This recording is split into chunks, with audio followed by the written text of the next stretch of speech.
So everybody should know what teriyaki is, right? You know it, your nan knows it, and actually I don't know about that. And it's extremely versatile of a sauce to put on basically anything, like how the Japanese put ketchup on their rice and just eat it like that. Fucking disgusting. And so yeah, let's make this.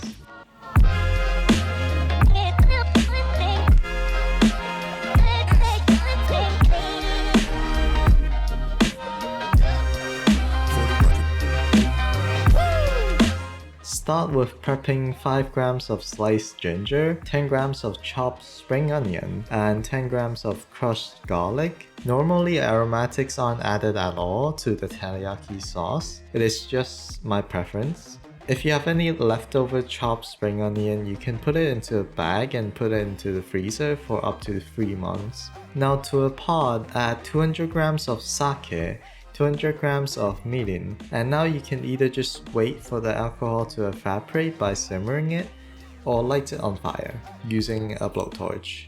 Like, everyone has that, right? After the alcohol has burnt off, add in all the aromatics followed by 200 grams of soy sauce and 90 to 100 grams of sugar, but just for reference I use 100 grams here. Once it starts boiling, turn it to a low heat to simmer until the sauce thickens. A rough estimate of time would be 30 to 40 minutes. Let the sauce cool down a little bit and pour it out to a jug or a jar. Now to cook teriyaki salmon, you first have to cut salmon fillet the Japanese way. It basically is just cutting it diagonally to give it maximum surface area to get covered by the sauce. Cut each fillet to 1 centimeter thick, put the rest aside and get the ones you're going to cook. Very lightly salt it, or don't at all, and just let the sauce shine. Coat a thin layer of potato starch onto it as to make it crispy and soak up the sauce. Now on a medium-high heat, lay the salmon away from you in a pan and cook for roughly 30 seconds. Carefully flip it and add the sauce in. Let the sauce thickens, and after 30 seconds, flip the salmon again to coat the sauce on the other sides. Take the salmon out and thicken the sauce further until it bubbles furiously and appears caramel color. Drizzle the sauce on top of the salmon, and that's salmon teriyaki. Now for the chicken teriyaki, in case you don't know how to debone a chicken thigh, here's how. Cut down the middle on top of the bone. Using your hand, separate the meat surrounding the bone. Cut away the connective tissue and pull the bone away from the meat. Now cut the bone away along with the soft knee bone,